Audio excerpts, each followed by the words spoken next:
Selamat pagi anak-anak ibu semuanya. Bagaimana kabarnya hari ini? Wah, baik semua ya. Sebelum kita memulai pembelajaran kita, angka baiknya kita berdoa terlebih dahulu menurut agama dan kepercayaan kita masing-masing. Berdoa dimulai. Berdoa selesai. Sebelum kita memulai pembelajaran kita, di sini Bu ingin bertanya, siapa yang tidak hadir hari ini? Ya, tidak ada. Oh, baguslah kalau begitu. Semuanya semangat kan untuk memulai pembelajaran? Ya, semuanya harus semangat karena kan masih pagi. Sebelum itu, di sini Ibu mau bertanya, ada yang tahu tidak materi pembelajaran kita hari ini mengenai apa? Ya, tidak ada yang tahu ya. Oke, di sini Ibu akan memberitahunya. Materi kita hari ini yaitu menuju masyarakat sejahtera. Sebelum kita masuk ke topik pembelajaran kita, di sini Ibu akan menunjukkan dua gambar, yaitu sebagai berikut. Nah, di gambar pertama ada gambar kecelakaan lalu lintas dan gambar bencana alam. Di dalam kedua gambar ini merupakan tindakan apa ya? Ya, betul. Di dalam gambar tersebut merupakan tindakan yang tidak terpuji yang dilakukan oleh manusia. Di dalam gambar tersebut menceritakan mengenai manusia yang tidak menaati aturan dan tidak melakukan tanggung jawabnya dengan baik. Seperti di gambar pertama yaitu kecelakaan lalu lintas. Dan gambar kedua bencana alam. Manusia sangat lalai dalam menaati aturan. Hendaknya kita sebagai manusia tidak lalai dalam melaksanakan aturan dan tanggung jawab kita agar kelak nantinya kita dapat hidup dengan sejahtera. Membahas mengenai masyarakat sejahtera. Masyarakat sejahtera merupakan masyarakat yang bisa menikmati kemakmuran utuh, tidak miskin, tidak menderita kelaparan, menikmati pendidikan, mampu mengimplementasikan kesetaraan gender dan merasakan fasilitas kesehatan. Kesejahteraan umum tersebut dapat diartikan sebagai masyarakat yang hidup aman dan makmur. Kehidupan masyarakat yang aman berarti bebas dari berbagai gangguan atau bahaya. Nah, di sini Ibu akan menjelaskan hal-hal yang dilakukan untuk menuju masyarakat sejahtera, yaitu yang pertama, bersikap toleransi antar warga negara atas perbedaan yang hadir di masyarakat seperti suku, agama, ras, budaya, dan golongan. Yang kedua, saling menghormati dan menghargai keberagaman budaya yang ada di tiap-tiap elemen masyarakat Indonesia. Yang ketiga, menjaga lingkungan.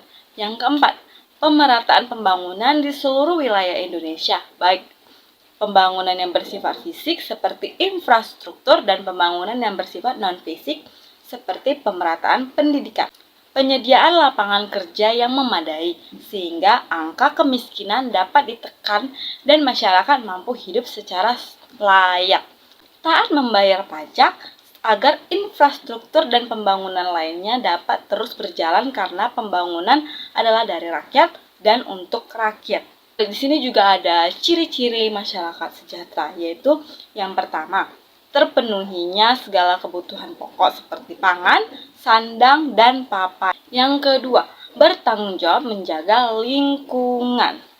Yang ketiga, setiap warga negara memiliki jaminan kesehatan yang baik sebab memiliki kemampuan untuk membiayai pengobatannya.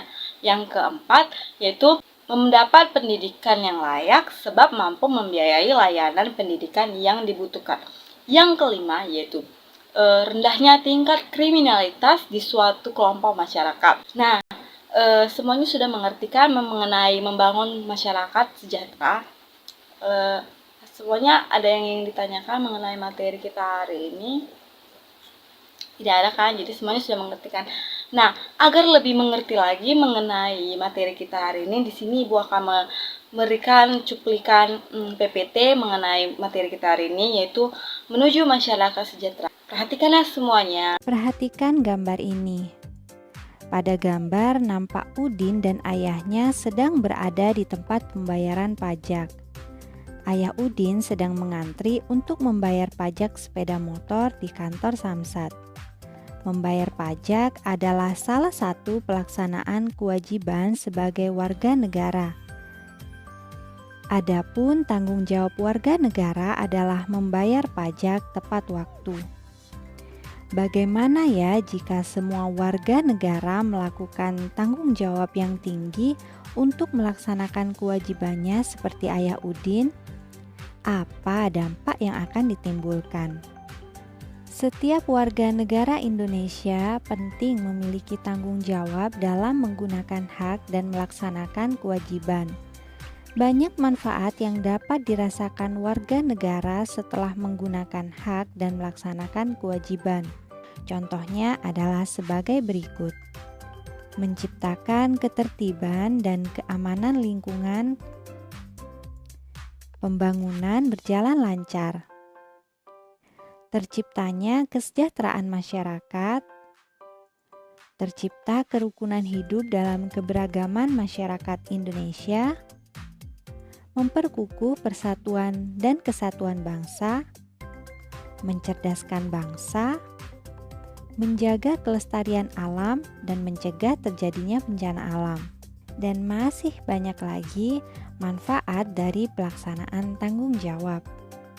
Di samping ada warga negara yang bertanggung jawab terhadap hak dan kewajibannya, masih ada juga warga negara yang kurang bertanggung jawab dalam menggunakan hak dan melaksanakan kewajibannya, sehingga akan mendatangkan banyak dampak negatif. Berikut adalah beberapa contoh dampak negatif dari tidak terlaksananya tanggung jawab dengan baik. Terjadi perpecahan dan pertentangan antar warga negara, pembangunan terhambat, tidak akan pernah terwujud kesejahteraan masyarakat, memecah belah persatuan dan kesatuan bangsa, terjadi banyak pelanggaran hukum dan keadilan, rusaknya lingkungan alam sehingga terjadi bencana alam seperti banjir dan tanah longsor. Dan masih banyak lagi dampak negatif yang ditimbulkan jika warga negara tidak melaksanakan tanggung jawabnya dengan baik. Nah, semuanya sudah memperhatikan cuplikan PPT tadi kan? Nah, jadi di sini Ibu ada tugas nih untuk kalian, yaitu tugasnya di rumah per kelompok, yaitu 5 kelompok akan Ibu bagi yang masing-masing anggotanya berjumlah 6 orang.